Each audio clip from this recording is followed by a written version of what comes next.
जय हिंद दोस्तों।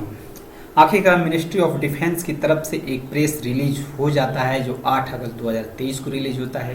Rajya Sabha passes inter service organisation command control and discipline bill 2023।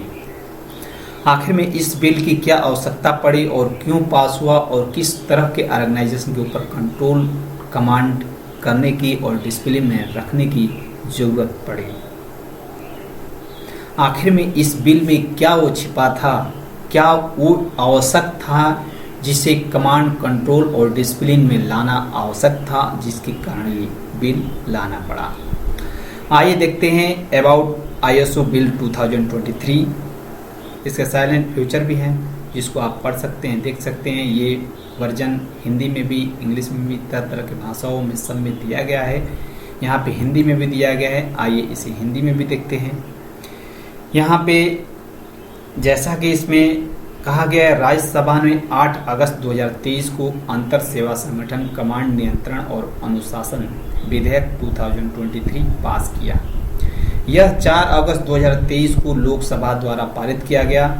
विधेयक कमांड इन चीफ को सशक्त बनाने का प्रयास करता है और अंतर सेवा संगठनों आईएसओ की कमांड के पास ऐसे संगठनों में सेवारत या उनसे जुड़े कर्मियों के संबंध में सभी अनुशासनात्मक और प्रशासनिक शक्तियां हैं। उच्च सदन में विधेयक की शुरुआत करते हुए रक्षा मंत्री श्री राजनाथ सिंह ने विधेयक को वैश्विक सुरक्षा परिषद के मद्देनजर सशस्त्र बलों को मजबूत करने के लिए आवश्यक बताया और इस बात पर जोर दिया कि बेहतर संयुक्तता और एकीकरण के माध्यम से ही सेना राष्ट्रीय हितों को सुरक्षित करने की दिशा में आगे बढ़ सकती है। उन्होंने कहा कि विधेयक तीनों सेनाओं के बीच बेहतर समन्वय सुनिश्चित करेगा और एकीकृत ढांचे को मजबूत करेगा। उन्होंने सदन को आश्वासन दिया कि यह भारत के सैन्य सुधारों की राह में एक मील का पत्थर साबित होगा। रक्षा मंत्री जी ने बताया कि आज का युद्ध पारंपरिक नहीं रह गया है, बल्कि प्रौद्योगिकी और नेटवर्क केंद्रित हो गया है, जिससे देश के सामने आने वाले भविष्य की चुनौतियों का सामना करने के लिए तीनों सेनाओं के लिए अधिक समन्वय के साथ काम करना और भी महत्वपूर्ण हो गया है। तो दोस्तों, जिस प्रकार से आप देख रहे हैं कि ये अंतर सेवा संगठन कमांड नियंत्रण एवं अनुशासन विधेयक 2023 पास हुआ है, इस बिल की आवश्यकता क्यों पड़ी और किस कारणवश। जैसा कि आप सबको पता है कि तीनों सेनाओं का एक ट्राई कमांड बनाया गया है, जिसमें तीनों सेनाओं के जवान टुकड़ियों में विभक्त रहेंगे और एक साथ मिलकर काम करेंगे।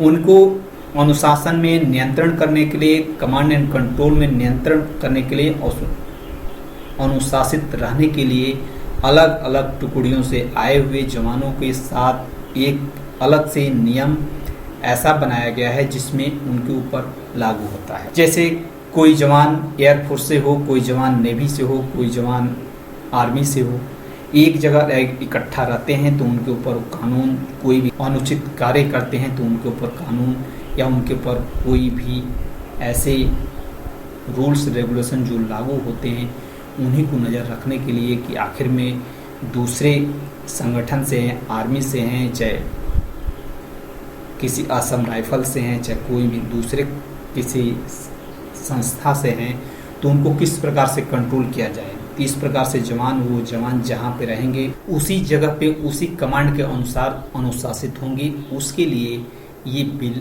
निहायत जरूरी है, जो कि सेना के जवानों या डिफेंस के जवानों को अनुशासित रहने के लिए अति आवश्यक है।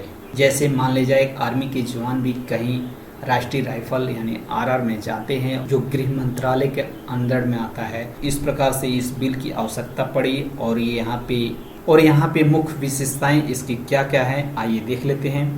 आईएसओ बिल 2023 नियमित सेना, नौसेना, वायुसेना के सभी कर्मियों और केंद्र सरकार द्वारा अधिसूचित अन्य बलों के व्यक्तियों पर लागू होगा जो किसी अंतर सेवा संगठन में सेवारत हैं या उनसे जुड़े हैं। यानी कि तीनों सेनाओं के जो कर्मी होंगे या कोई अन्य सरकार के डिफेंस मिनिस्ट्री के अन्य बलों के जवान भी अगर अंतर सेवा संगठन में अगर कार्य कर रहे हैं तो उनके लिए ये बिल है। उनके लिए उनके ऊपर लागू हो। यह विधेयक command in chief, officer in command या केंद्र सरकार द्वारा इस संबंध में विशेष रूप से सशक्त किसी अन्य अधिकारी को उनके अंतर सेवा संगठनों में सेवारत या उनसे जुड़े कर्मियों के संबंध में सभी अनुशासनात्मक और प्रशासनिक शक्तियों के साथ सशक्त बनाता है, चाहे वो किसी भी सेवा में हो। अनुशासन बनाए रखना और उनके कर्तव्यों का उचित निर्वहन करता है। तीसरा है कमांड इन चीफ या ऑफिसर इन कमांड का अर्थ है general officer public flying officer public air officer, जिसे एक अंतर सेवा संगठन के ऑफिसर इन कमांड के कमांड इन चीफ के रूप में नियुक्त किया गया है। कमांड इन चीफ या ऑफिसर इन कमांड की अनुपस्थिति में कमांड और नियंत्रण बनाए रखने के लिए कार्यवाहक पदाधिकारी या वह अधिकारी जिस पर CNC या OIC की अनुपस्थिति में कमांड विकसित होती है, वह भी होगा इंटर सर्विसेज संगठन में नियुक्ति, प्रतिनियुक्ति, तैनात या संलग्न सेवा कर्मियों पर सभी अनुशासनिक या प्रशासनिक कार्रवाई शुरू करने का अधिकार है। विधेयक किसी इंटर सर्विसेज संगठन के कमांड ऑफिसर को उस इंटर सर्विसेज संगठन से में नियुक्ति, प्रतिनियुक्ति, तैनात या संलग्न कर्मियों पर सभी अनुशासनात्मक एवं प्रशासनिक कार्रवाई शुरू करने का अधिकार देता है। इस अधिनियम के प्रयोजन के लिए कमांडिंग ऑफिसर का अर्थ यूनिट, जहाज या प्रतिष्ठित में वास्तविक कमान वाला अधिकारी है। यह विधेयक केंद्र सरकार को एक अंतर सेवा संगठन गठित करने का अधिकार देता है। तो दोस्तों, इसमें यह विधेयक एक तरह से केंद्र सरकार को एक अंतर सेवा संगठन गठित करने का अधिकार भी देता है और उसके साथ जो जवान विभिन्न सेनाओं से जो इसके अंदर जो कार्य करेंगे उनके ऊपर भी एक तरह से डिसिप्लिन बनाए रखने के लिए ये उसका भी अधिकार देता है। तो दोस्तों, इस प्रकार से ये विधेयक पास हुआ और इस प्रकार से डिफेंस ऑफ मिनिस्ट्री की तरफ से ये प्रेस रिलीज हुआ और इस प्रकार से सबको ये जानकारी साझा कीजिए। ओके दोस्तों, धन्यवाद, जय हिंद।